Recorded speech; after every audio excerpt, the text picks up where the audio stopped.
Every so often, a country makes a move that almost nobody notices, until it starts reshaping an entire region's economy. That's what's happening in Morocco right now. For decades, North Africa was largely seen as a region built on farming, fishing and tourism. It mainly exported raw materials and agricultural goods like Moroccan phosphates or Algerian oil, and sat largely outside global manufacturing supply chains. But over the past 10 to 15 years, Morocco has quietly gone in a different direction, turning itself into North Africa's first true industrial economy. Today, it's the second largest car producer on the continent, accounting for more than 500,000 vehicles a year. Its biggest port now handles close to 10 million containers annually, ranking among the world's busiest. Companies in the aerospace sector have come to Morocco to set up new factories that once would have gone to Eastern Europe, Turkey, or even Asia instead. And none of this happened by accident. Morocco didn't stumble into industrial success. It used the advantages it had and built an economy around them. In a region often defined by political instability and sudden shocks, Morocco became the safe bet. It made itself predictable, dependable, and incredibly easy to trade with. That didn't mean there were no setbacks. Morocco's economic growth has been uneven, with benefits concentrated and not everyone feeling the gains right away, but the overall direction has remained steady. And that consistency is what global manufacturers look for. So, as always, we've got some important questions to answer. How did Morocco pull this off so quickly?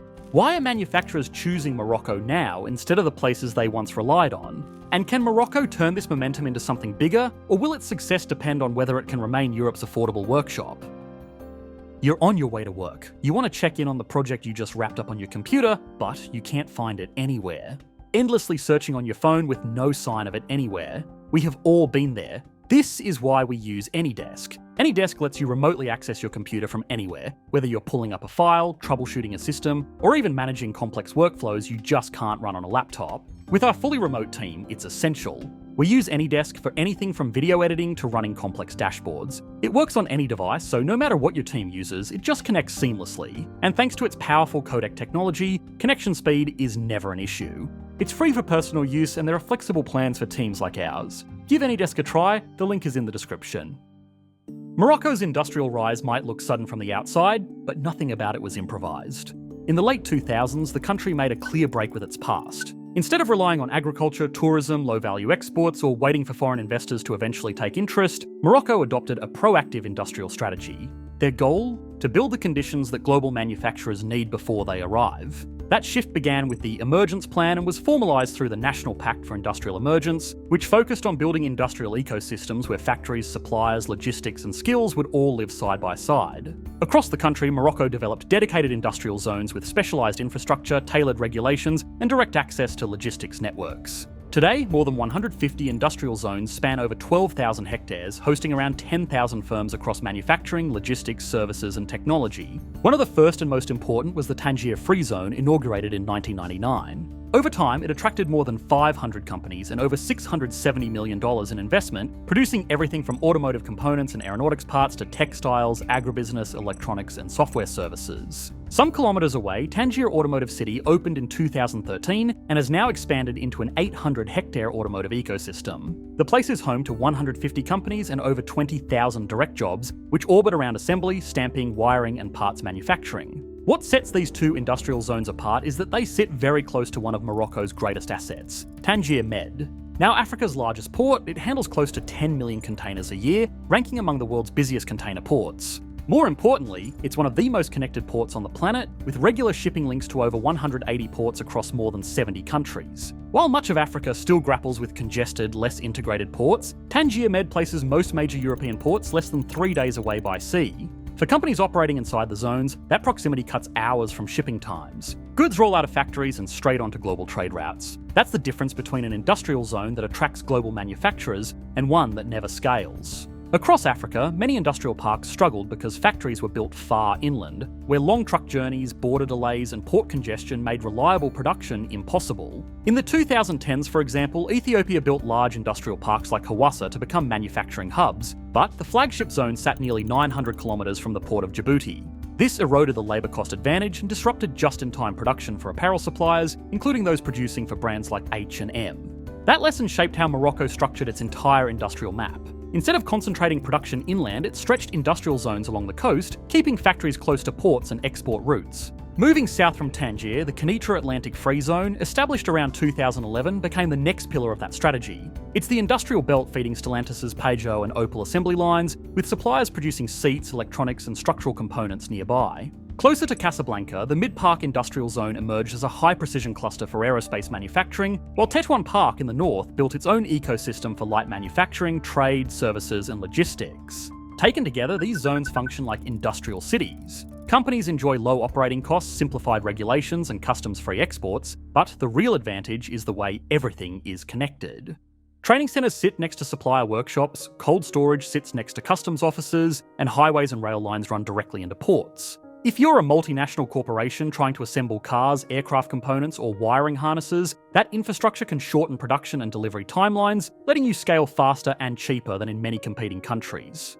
Once the zones proved the concept, the policy focus shifted to scaling what worked through incentives, infrastructure, and workforce development. Through the National Pact for Industrial Emergence and subsequent plans, especially the Industrial Acceleration Plans from 2014 to 2020, and again from 2021 to 2025, the government's goal evolved. It was no longer just to attract factories, but to make sure they could expand quickly, operate efficiently, and stay competitive over time. To achieve that, Morocco partnered directly with industry, expanding industrial zones, offering tax exemptions, and most importantly, building training programs tailored directly to the specific needs of each sector. Renault created a dedicated training centre in Tangier to prepare workers for assembly line and quality control roles. Safran helped establish the Institut des Métiers de l'Aéronautique, a specialised school that trains technicians for engine components, composites, and aircraft interiors. And Boeing, through agreements with the Moroccan government, supported workforce development programs tied to the aerospace cluster. Training wasn't limited to heavy industry though. Near Rabat, Technopolis was designed as Morocco's tech campus, hosting R&D firms, microelectronics labs, media companies, and offshoring operations. So far, about $307 million has been invested in the Technopolis campus, which offers plug-and-play offices and hiring incentives that subsidise thousands of high-skilled jobs across resident firms, with training grants of up to roughly $5,900 per employee. Morocco also invested heavily in applied research and advanced skills through Mohammed VI Polytechnic University, UM6P, which the media has described as Morocco's Silicon Valley. Built near Marrakesh and backed by the state-owned phosphate giant OCP, UM6P was designed as a research-driven institution tightly linked to industry. Today, the university works directly with international partners and private firms, focusing on fields Morocco sees as strategic for its continued growth. Fields like engineering, data science, renewable energy, agriculture technology, and materials science. Alongside this focus on research and skills, from 2014 to 2020, the industrial acceleration plans pushed heavily on infrastructure. Ports were expanded and new projects were launched to increase capacity across the country. More recently, on the Mediterranean coast, Nada West Med is being developed as a deep-water port and logistics platform designed to relieve pressure on Tangier Med while anchoring industrial growth in eastern Morocco. The project includes a free industrial zone and large-scale energy and storage infrastructure, reinforcing Morocco's port system rather than concentrating all risk in a single hub. Further south, the Dakhla Atlantic Port Project aims to equip Morocco's southern provinces with a multifunctional logistics gateway and to strengthen trade links with West Africa. And on land, mobility has improved just as quickly. Morocco's highway network expanded from less than 100 kilometres in 1999 to over 2,177 kilometres today, linking industrial zones directly to ports and major cities. That already puts Morocco among the most extensive highway networks in Africa, larger than those of Tunisia and far denser than most sub-Saharan economies where logistics still rely heavily on single-lane roads. And the build-out isn't finished. The government plans to push the network past 3,000 kilometres by 2030, extending high-capacity roads deeper into inland and southern regions. Rail infrastructure was upgraded too. The Al Barak high-speed rail line opened in 2018, cutting travel time between Tangier and Casablanca from nearly 5 hours to just over 2. In connecting the country's two most important industrial corridors, Morocco dramatically reduced friction for business, labour and logistics. And it isn't stopping here. The government has announced plans to extend the high-speed rail network south toward Marrakesh and eventually Agadir. This will turn Al Barak into the backbone of a national transport system with a goal to link more industrial zones, ports and population centres into the same fast, predictable corridor. And Morocco has its eyes on the skies as well. Through its Airports 2030 plan, it aims to more than double national airport capacity. This will support tourism, but also high-value trade, executive mobility, and time-sensitive cargo, especially as the country prepares to co-host the 2030 FIFA World Cup with Spain and Portugal. Now, layered on top of this physical infrastructure sits Morocco's trade architecture. The country holds free trade agreements with the European Union, the United States, Turkey, and dozens of African and Arab partners. For European firms in particular, manufacturing in Morocco is almost like manufacturing inside the EU, but with lower labour costs, faster permitting, and cheaper land. Under the EU-Morocco Association Agreement, most industrial tariffs are removed, meaning a car built in Kenitra can arrive in Europe without the usual frictions faced by non-EU producers. But Morocco's biggest advantage is the one it never built: geography. It sits just 14 kilometres from Spain, close enough that some ferries cross the Strait of Gibraltar in under an hour. More than 100,000 ships pass through that strait every year, making it one of the busiest shipping corridors on Earth. From Morocco's ports, there are direct shipping routes into France, Portugal, Spain, Italy, and the UK, all reachable far faster than from Asia. That location gives Morocco something most distant competitors cannot replicate: extremely short, extremely safe supply lines into Europe. Add to that a level of political stability rare in North Africa. While much of the region was shaken by revolutions, civil wars, and repeated government collapses after the Arab Spring, Morocco avoided regime breakdown and maintained policy continuity throughout the 2010s. That consistency, along with long-term economic policies that haven't swung dramatically with each new government, turned Morocco into what investors crave most: a low-risk environment where factories can operate without disruption. Put simply, Morocco is close enough to Europe, cheaper than Europe, and without the geopolitical risk and long transit times of Asia. But even with all of those advantages, there's one constraint that has threatened to break Morocco's ongoing industrial growth. Factories don't just need cheap labour and good logistics, they need power. And in much of North Africa, electricity is either unreliable, expensive, or both. In Egypt, for example, rolling blackouts linked to gas shortages in 2023 hit industrial cities, forcing factories to halt production for hours at a time. Morocco tackled that risk early by investing heavily in renewables, and while the sector is still modest in GDP terms, it has become one of the country's most strategically important industries. Over the past decade, Morocco has committed more than $360 million to building large-scale solar and wind capacity. The most visible symbol of that strategy is Noor Ouarzazate, an area that used to be an empty stretch of desert but now holds one of the largest solar power plants in the world. It provides Morocco with a reliable source of industrial-scale electricity.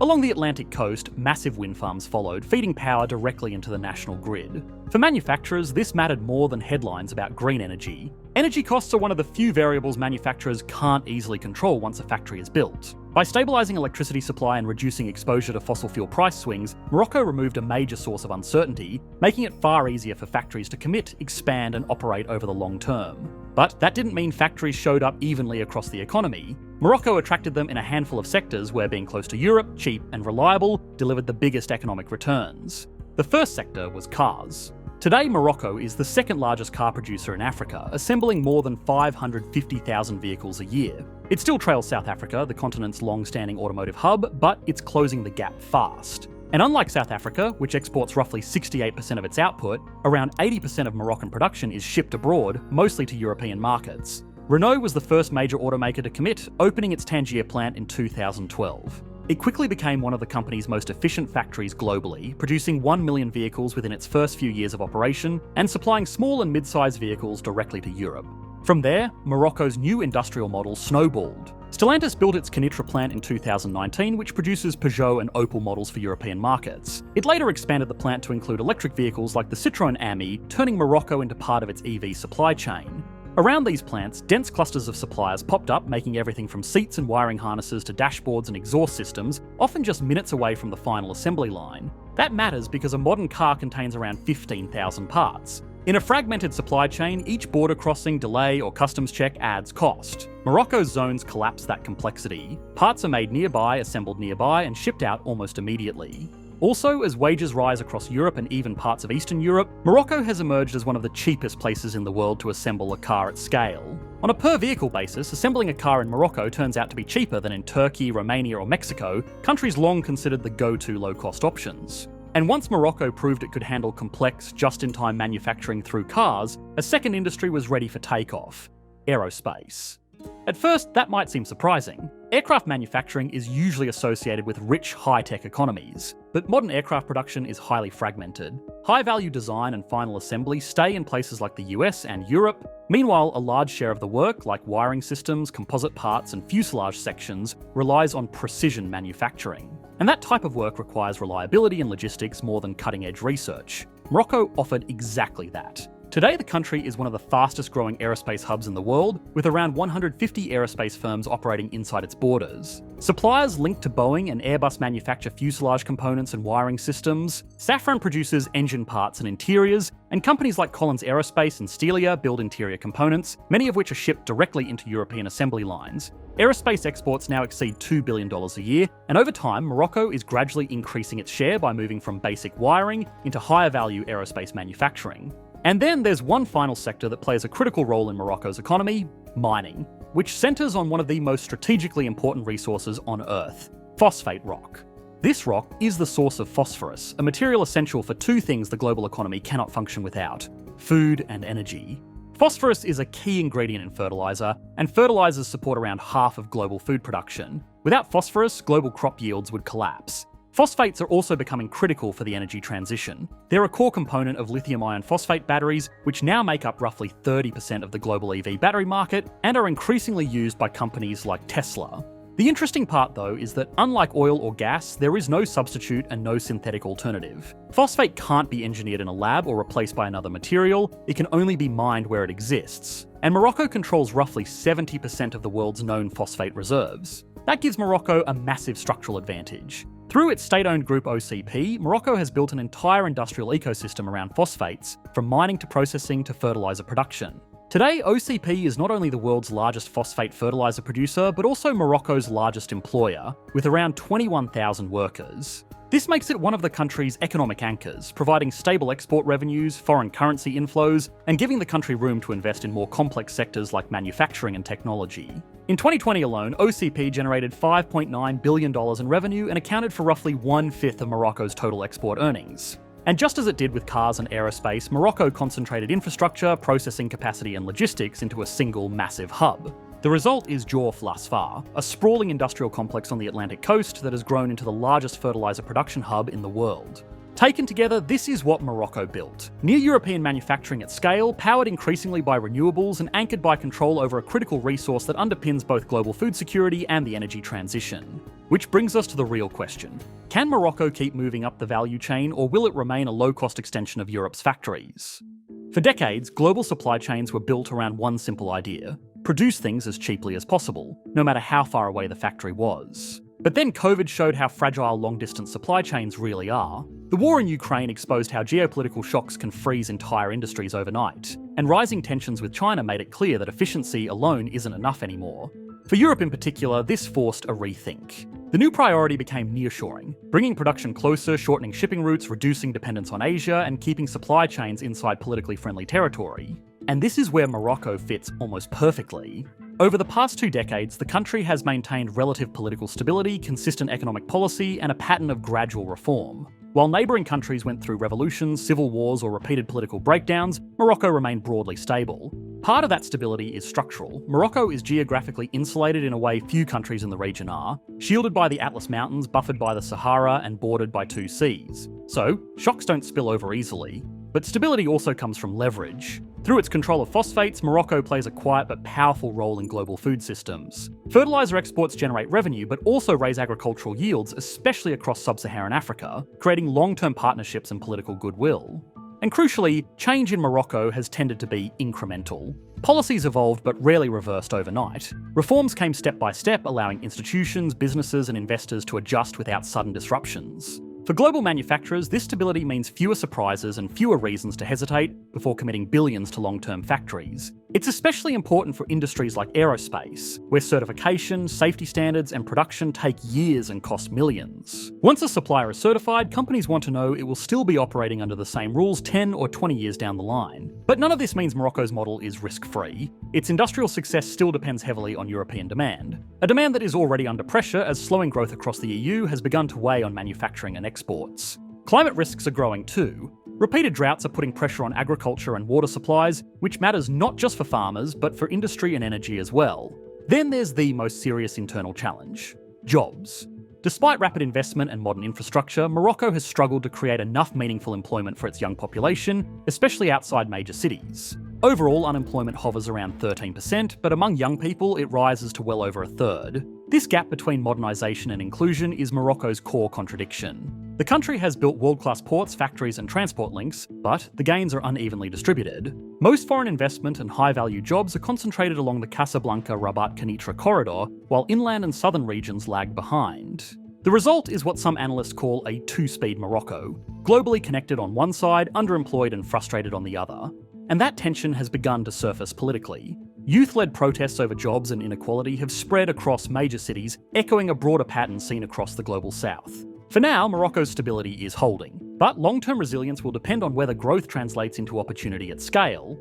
There's one final challenge too. Right now, Morocco excels at assembly, components and mid-value manufacturing. That's a huge achievement, but to sustain growth over decades, it needs more than just production lines. It will also need more engineering, design and high-skill work at the local level. So this is Morocco's real test going forward. It isn't just about exporting more. It's about turning that success into broad-based employment, climbing further up the value chain, and making sure new opportunities are felt well beyond its main industrial corridors. If you want to understand why most African countries never reach this stage and why Morocco might be an exception, we made a video breaking down the deeper institutional reasons Africa remains poor, based on research by MIT economists. You should be able to click to that on your screen now. Thanks for watching, mate. Bye.